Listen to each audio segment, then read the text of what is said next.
Voilà, je dis bonjour à tout à chacun. Merci pour ce temps que le Seigneur nous donne, ce temps de partage autour de sa parole, bien sûr, pour nous encourager, pour nous fortifier et que nous ayons toujours la vision du ciel. Voilà, parce que la fin de toute chose est proche et la fin de toute chose, c'est d'être assis, c'est d'être dans le royaume avec notre Elohim. Car il nous a donné rendez-vous très bientôt dans les airs, voilà, pour l'enlèvement de l'Église. C'est pour cela que nous devons nous préparer à sa rencontre. Au nom de Yeshua. Amen.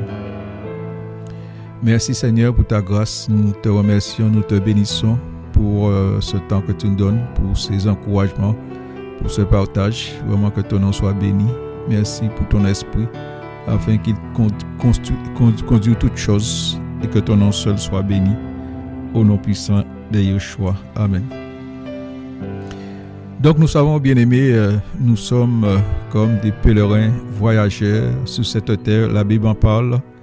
Donc, et la fin, c'est qu'un jour qu'on sera avec le Seigneur dans son royaume, dans le ciel. Et c'est pourquoi nous devons choisir la bonne part, et c'est chaque jour dans sa connaissance, dans l'enseignement, et que Dieu vraiment nous remplisse de discernement au nom de Yeshua, parce que nous sommes vraiment éprouvés sur cette terre. Le tentateur, c'est chaque jour qu'il rôde comme un lion rougissant, cherchant qui il dévorera.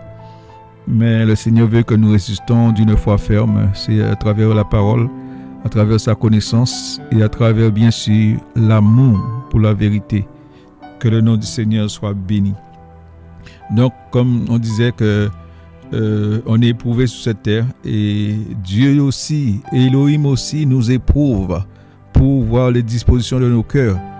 Parce que il dit c'est pas tous qui crient Seigneur, Seigneur, qui fera sa volonté, qui entrera dans son royaume, mais celui-là seul qui fait la volonté du Père.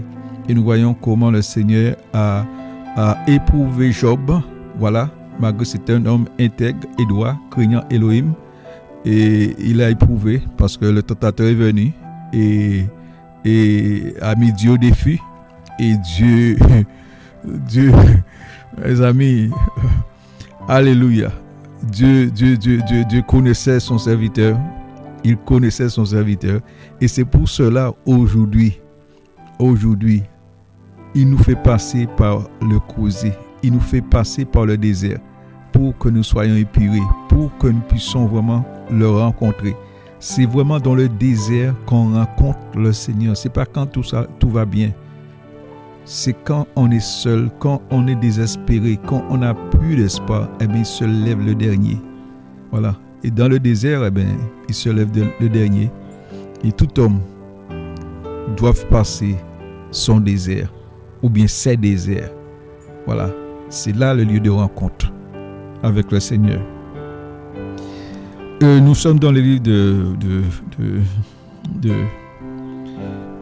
Deutéronome, chapitre 8, verset 1. Le désert, lieu de formation, d'humiliation et d'épreuve.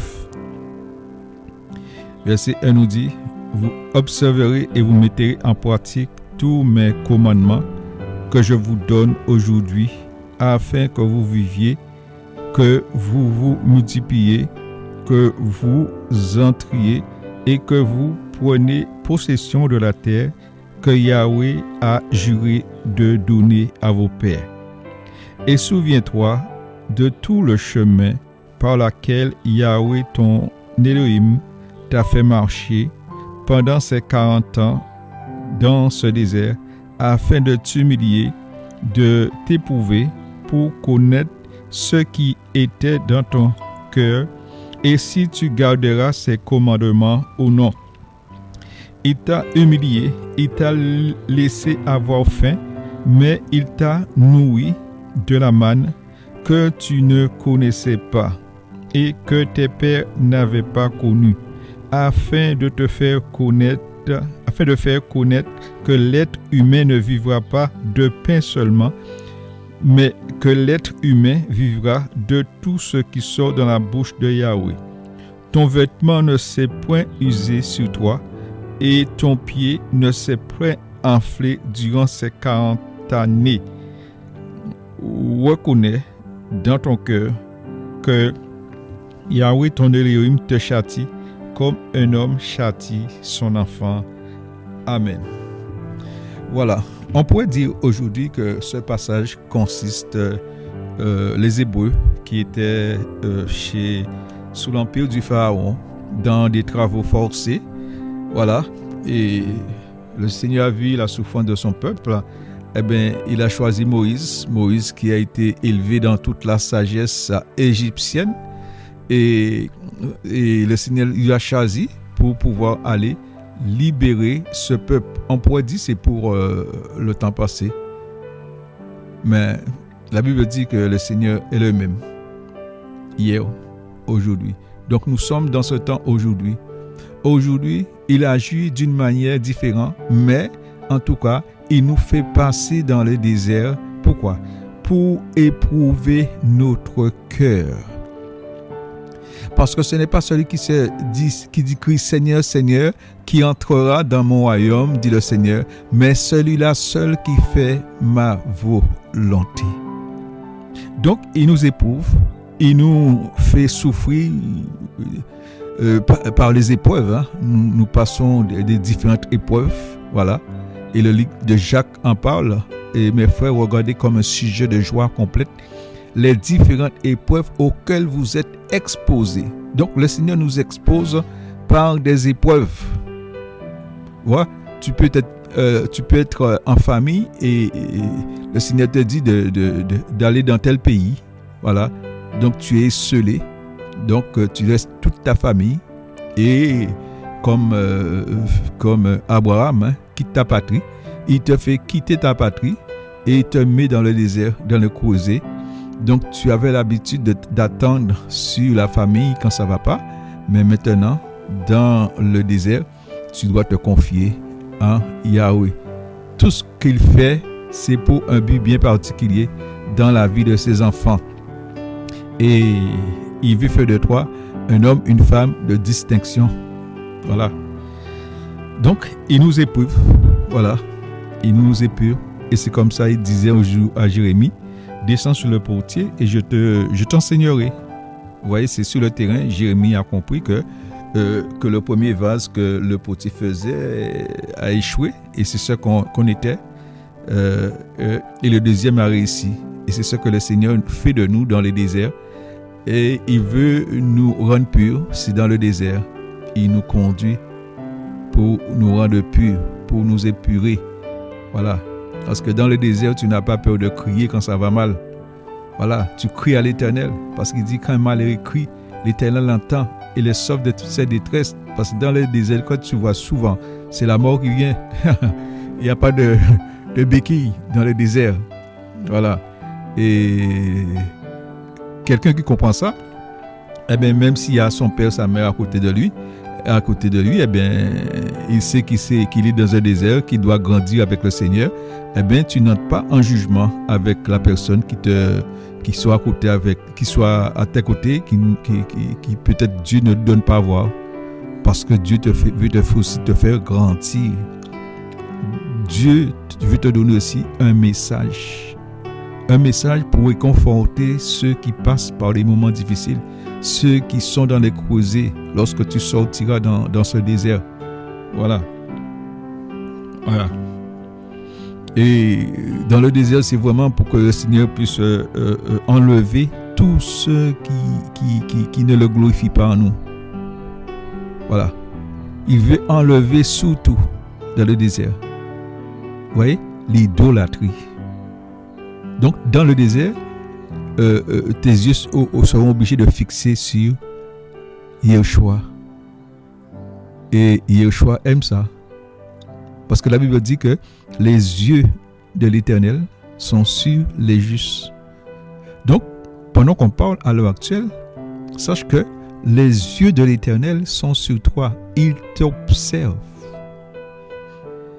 Voilà pourquoi il nous faut la crainte de l'Éternel. Parce que les yeux de l'Éternel sont sur ses enfants. Il connaît le nombre d'enfants qu'il a sur la terre. Il connaît toutes choses. Il est parfait. C'est pourquoi nous avons besoin de sa crainte. Nous avons besoin de sa crainte, mes amis. Donc le désert, c'est un lieu d'épuration pour enlever tout ce qui n'est pas bon. Parce que le livre de Jérémie nous parle, Jérémie 19, verset 9, me semble. Il dit que le cœur de l'homme est torturé et méchant. Qui peut le connaître? Moi, l'Éternel. C'est-à-dire, tu peux avoir quelqu'un devant toi bien habillé, beau sourire, beau démarche. Mais à l'intérieur, c'est la pourriture.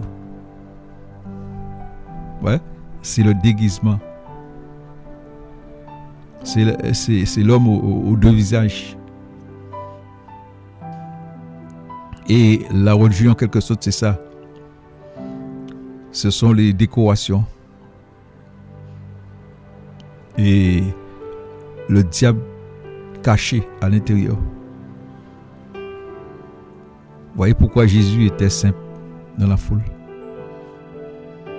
La simplicité.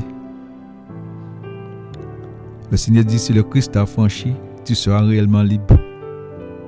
Tu ne seras pas esclave des hommes, parce que beaucoup sont esclaves des hommes. Pourquoi?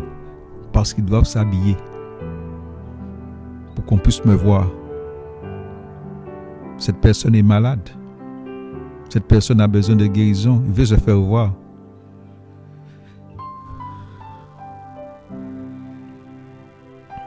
Mes amis, le Seigneur dit que rien d'essuyé, d'impur n'a d'héritage dans son royaume. C'est pour cela qu'il nous fait passer dans le désert pour nous épurer,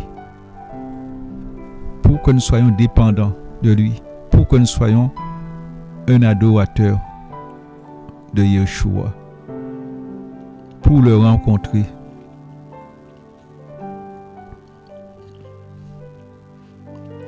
La Bible nous parle de cet homme qui avait les légions. Quand cet homme a eu sa délivrance, où il demandait à Jésus, les démons demandaient d'entrer dans ce pourceau, cet homme est revenu dans son bon sens. Et qu'est-ce qu'il demanda? Jésus de permettre qu'il soit avec lui. Jésus a dit non. Va témoigner pour ta famille. Vous voyez, c'est dans le désert qu'on le rencontre. Et quand tu rencontres le Seigneur, comment peux-tu rester assis? Il faut que tu ailles témoigner. C'est pourquoi le Seigneur demande de faire des disciples. Pour que ces disciples aussi rencontrent le Seigneur et que ces disciples aillent témoigner. Il n'a pas dit aux serviteurs de faire des disciples pour vous. Faites des disciples, que ces disciples soient disciplinés, que ces disciples deviennent des disciples du Christ, du Mashiach. Ce ne sont pas les disciples des dirigeants.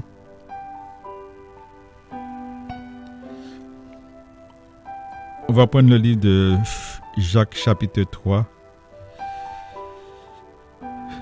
Jacques chapitre 3. Merci Seigneur.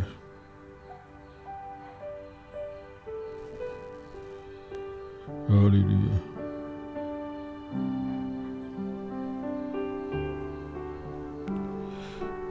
Jacques chapitre 3, verset 1. Qu'est-ce qu'il nous dit? Je fais lecture dans le nom de Yeshua. Ne soyez pas nombreux, mes frères, à devenir des docteurs. Voilà. Ok. Merci Seigneur. À venir des docteurs. Sachant que nous recevons un jugement plus sévèrement. Alléluia. Verset 2. Car tous nous trébuchons beaucoup. Si quelqu'un ne trébuche pas en parole, c'est un homme parfait et il peut même tenir en bride tout son corps.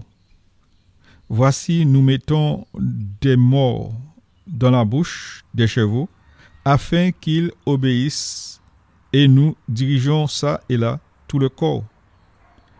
Voici aussi les navires, si grands soient-ils et poussés par des vents violents, ils sont dirigés partout, ça et là, par un petit gouvernail, selon le désir de celui qui les gouverne.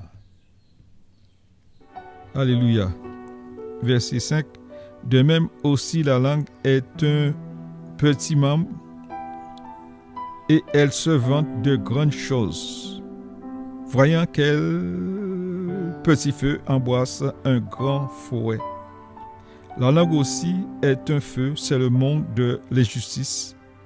Ainsi, la langue est placée parmi nos membres, souillant tout le corps et enflammée la houe de la vie, étant elle-même enflammée par la géhenne.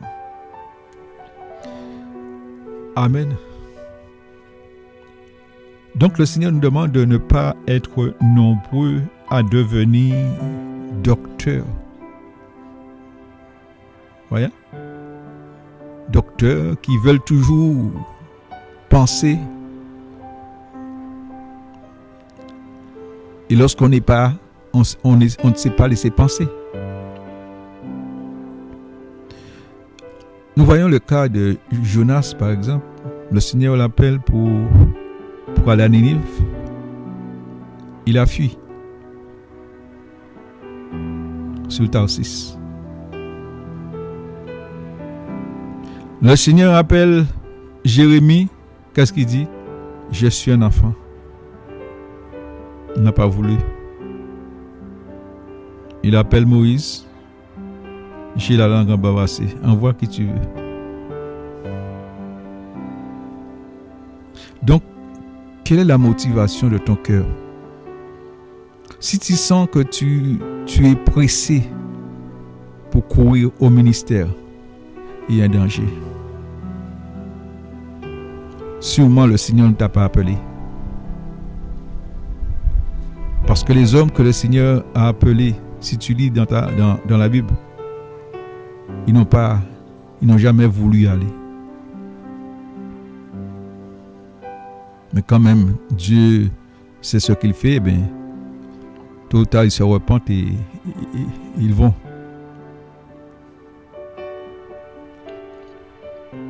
Parce que avant de penser devenir docteur, il faut que tu passes par le désert. Je dirais en quelque sorte les déserts. Dieu doit t'humilier. Dieu doit t'épurer. Tu dois passer par la souffrance, par les cris, par les pleurs. Parce que Dieu a des choses pour enlever. Le vieux levain, par exemple, de nos pères, il doit l'enlever. Parce que si Dieu ne l'enlève pas, ces choses, ne te prépare pas pour ces choses, eh bien ces vieux levains referont surface. Parce que sûrement ils sont là endormis. Tôt ou tard, il va se réveiller, ce vieux levain. Vous voyez? Ne soyez pas de nombreux, mes frères, à devenir docteurs, sachant que nous recevons un jugement plus sévèrement. Donc la question qui se pose, est-ce que ton enseignement va pousser le peuple à adorer Dieu?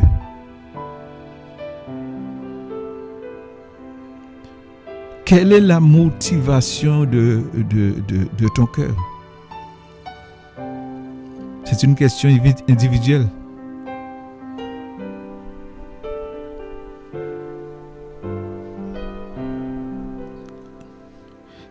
Il dit verset 2, car Tous nous trébuchons beaucoup. Si quelqu'un ne trébuche pas en parole, c'est un homme parfait et il peut même tenir en bride tout son corps. Vous voyez? Combien sont légèretés dans leurs paroles? Ils sont légers dans leurs paroles. Ils veulent devenir des docteurs. Avec des paroles qui séduisent. Or, le Seigneur demande de chercher mon royaume et ma justice. Mais il veut chercher les bénédictions. Il séduit le maximum. Et beaucoup se sont laissés séduire aujourd'hui. Et Paul nous a avertis. Il dit, il s'élèvera de milieu de vous des loups cruels qui n'épargneront pas le troupeau. Il faut que la vie du dirigeant soit un enseignement. Ta vie, lorsqu'on te voit, on te regarde, il faut que ta vie enseigne les autres. Il faut que ta vie donne du goût aux autres. Parce que Jésus a dit, c'est à leurs fruits que vous leur reconnaîtrez. Donc, si tu sens que tu es pressé pour le faire ministère, il y a un danger. Parce que les hommes du Seigneur, les hommes d'Élohim savaient que le ministère n'est pas à la portée humaine.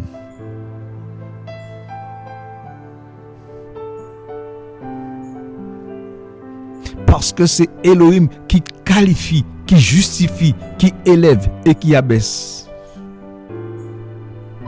C'est pas un homme qui va te ruiner.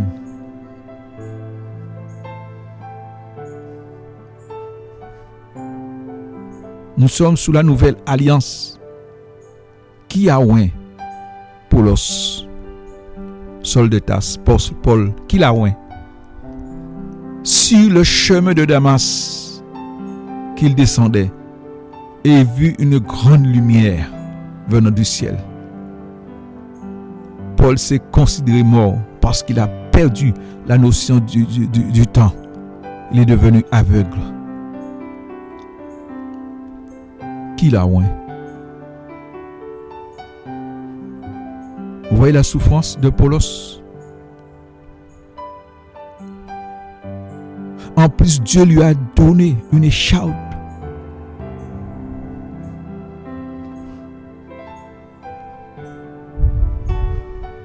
Et je crois que les hommes de Dieu, les hommes que Dieu a choisis, ils ont leur écharpe.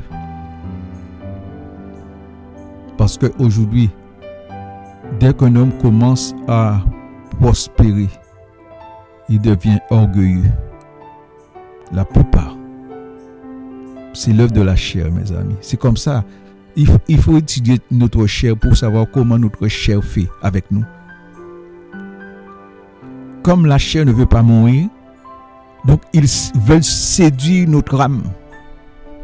Parce que nous savons que la Bible dit que la mort, c'est la séparation entre l'âme et le corps. Et comme la chair ne veut pas mourir, donc il séduit l'âme pour qu'il puisse vivre. Mais le Seigneur est venu avec un message. Il est venu séparer, diviser. Donc il n'y a pas de rapport entre la lumière et les ténèbres. Il n'y a pas de rapport entre notre âme et notre chair. La chair est opposée au chair de l'esprit. Et c'est pourquoi le Seigneur veut que nous marchions par l'esprit. Que notre âme soit en bonne santé, soit guérie. Si tu n'es pas guéri, comment penses-tu guérir les autres? C'est impossible.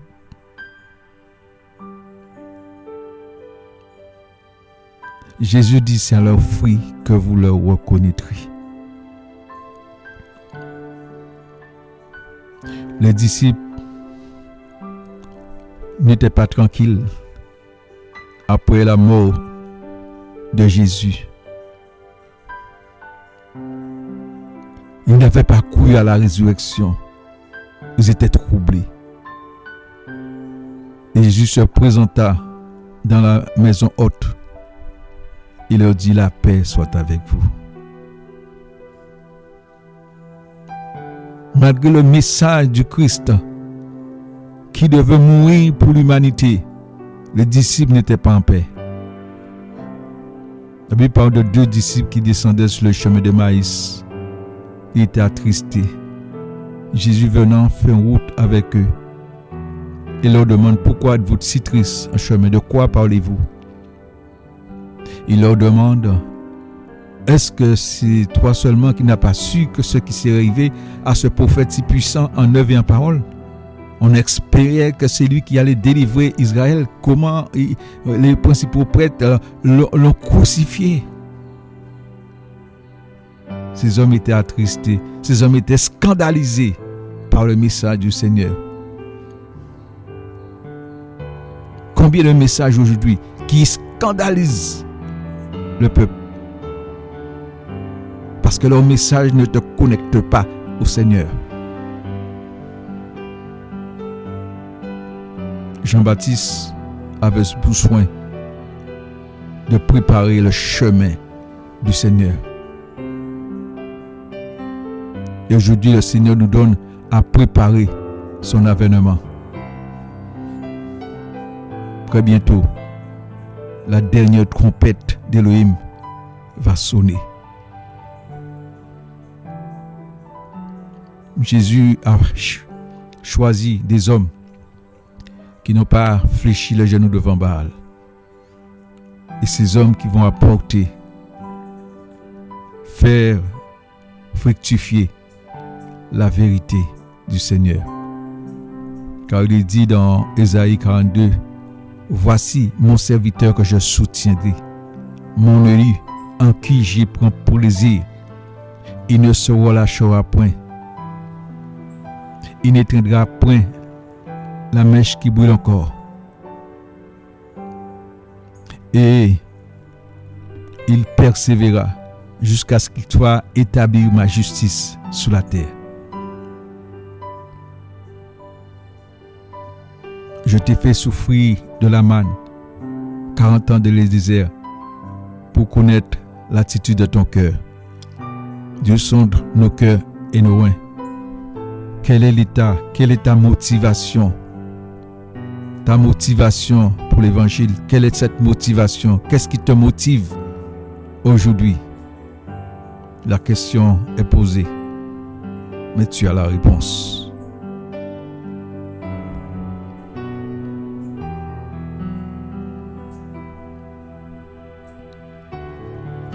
La langue est un mal, c'est le monde de l'iniquité.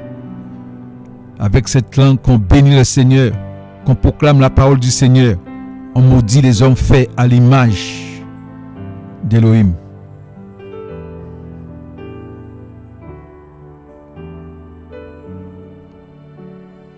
Seigneur, grâce.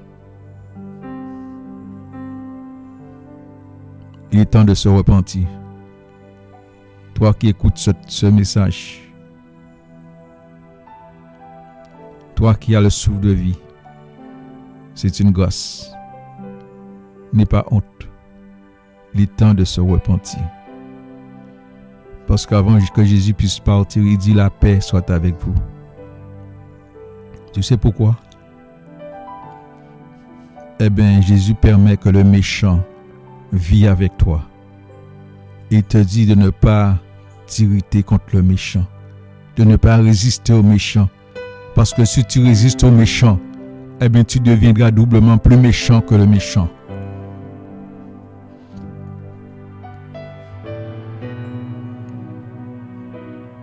Mais le message qu'il t'a donné, c'est de faire connaître l'évangile du royaume. Que le Seigneur vraiment nous bénisse et nous fortifie dans sa grâce. Il est temps d'entrer en nous-mêmes et examinons nos cœurs devant le Seigneur. Examinons nos motivations devant le Seigneur. Qu'est-ce qui me motive à prêcher l'évangile aujourd'hui? Que Dieu nous bénisse. Amen.